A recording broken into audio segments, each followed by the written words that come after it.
Sobat Diet Kalori, bertemu kembali dengan saya Erwin Eka, founder dari dietkalori.co.id, dan di video kali ini saya akan mengulas tentang pola makan kita sehari-hari ya, masyarakat Indonesia yang kurang baik, terutama berkaitan dengan program penurunan berat badan. Jadi di kami program diet kalori memang tidak terus kemudian mengatur katakanlah jenis makanan yang Anda makan, tetapi ya kalau ingin lebih efektif, lebih terasa kenyang lebih lama, dan juga lebih merasakan manfaat dari atau gizi dari makanan yang Anda makan, maka sebaiknya pola yang selama ini ada pada diri Anda harus ditinggalkan. Jadi ya pola makan kita ya yang akan kita bahas. Nah, jadi hampir kebanyakan dari kita ya dan terjadi setiap kali kita mengkonsumsi makanan, baik itu di rumah atau mungkin di tempat makan ya, di warung, di restoran, di rumah makan, dimanapun ya, ada 3 hal yang perlu kita perhatikan ya, yaitu dari karbohidrat, terus kemudian protein, dan juga lemak. Nah, ini nanti kita akan bahas satu persatu, tetapi ya dari pola makan yang selama ini terjadi ya, misalnya kita berikan ilustrasi di sini, katakanlah ini satu buah piring ya. Bisa dipastikan ya yang mendominasi di sini adalah karbohidrat, dan yang paling banyak di kita tentu saja adalah nasi. Nasi itu bisa sampai 80% dari jumlah makanan yang kita makan ya, dari piring yang kita makan ini. Terus kemudian protein maupun lemaknya itu biasanya di lauk pauk ya, ikan atau apapun itu, biasanya sebagai menu di pinggir begitu ya. Ini untuk lauk pauknya. Terus kemudian ya bisa daging atau apapun itu. Lalu ada sayuran ya, bagian dari proteinnya, dan lemaknya juga biasanya didapat dari lauk maupun sayurannya. Nah, nanti berapa persentasenya akan kita bahas satu persatu, tapi kita fokus terhadap pola makan kita sehari-hari ya. Jadi sayur di sini ya. Ini sayurnya. Biasanya tetap di samping gitu ditambahkan kuah atau sambal biasanya. Ya, sambalnya kalau digoreng itu saja akan mengandung lemak dan sebagainya. Tapi yang pasti yang perlu menjadi catatan adalah di mana karbohidrat ini menjadi sangat dominan. Dan karbohidrat yang sering kita jumpai ya, karbohidrat ini adalah nasi putih.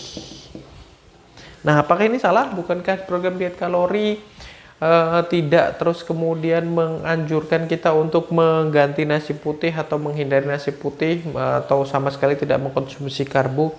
Bukan ya, bukan semacam seperti itu. Fokusnya tetap ke jumlah kalori ya, jumlah kalori dari yang kita makan ya.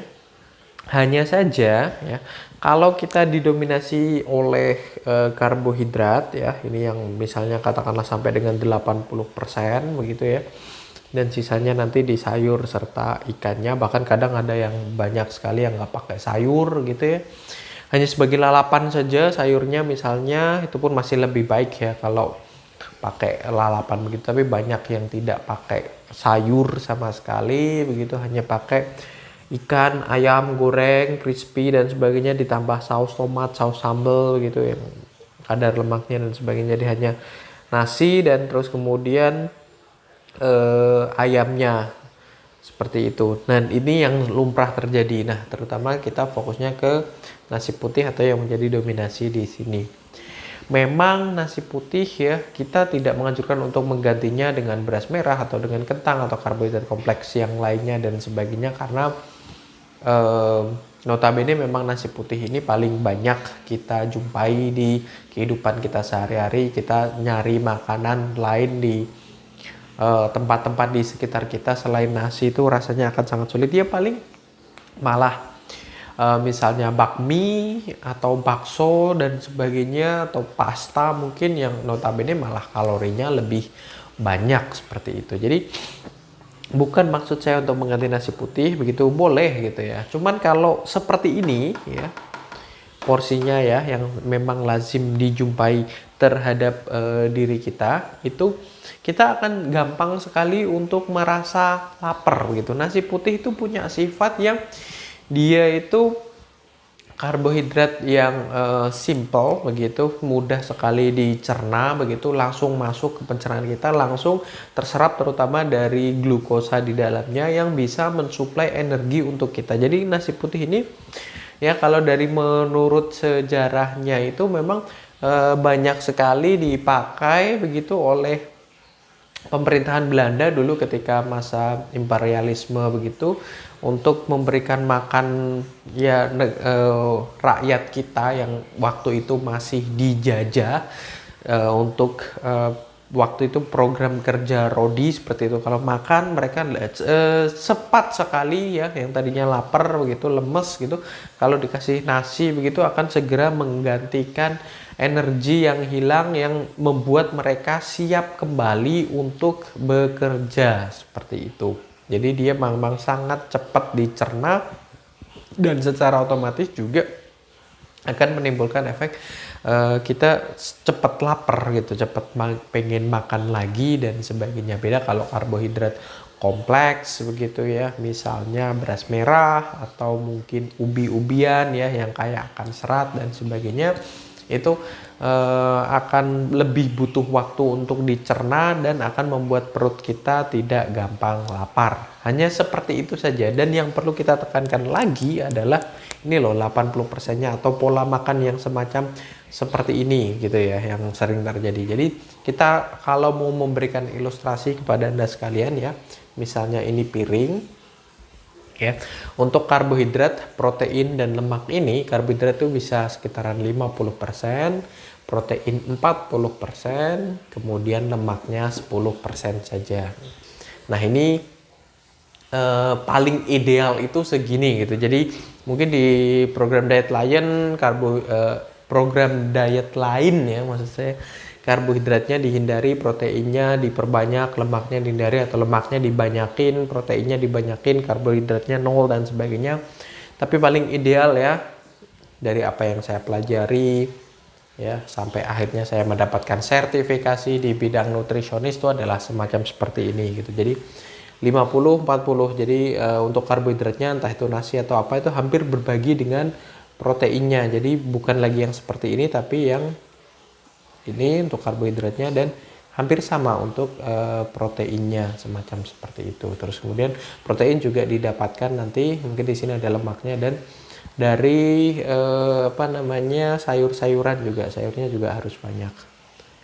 Nah, ada metode yang sangat mudah yang bisa kita gunakan, yang bisa jadi patokan untuk menentukan ini ya, atau mengganti pola makan ini. Jadi kita bisa pesen nasinya kurang lebih itu sebesar kepalan tangan kita untuk karbohidratnya ya. Kalau mau karbohidrat kompleks akan jauh lebih baik ya, seperti saya bilang tadi, supaya kenyang lebih lama, seratnya dan juga lebih sehat dan sebagainya. Umbi-umbian itu lebih sehat daripada nasi putih, tapi ini hanya sekedar opsi saja, bukan berarti kita mengharuskan Anda mengganti nasi putih. Kalau memang ada nasi putih ya it's okay ya, adanya emang itu, tapi kita ubah yang darinya dominan 80%, kita ubah jadi ya kurang lebih sebesar kepala tangan kita. Terus kemudian untuk proteinnya itu kita tangan kita buat semacam seperti ini ya, sekitar satu jari ini tadi dikepal, terus kemudian dilepaskan seperti ini, terus kemudian sayurnya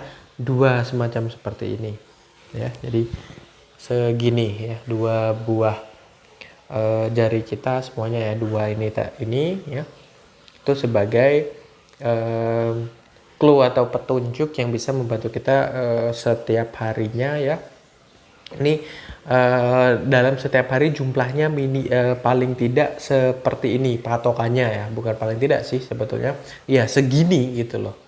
Ini cara yang paling sehat, cara yang paling baik.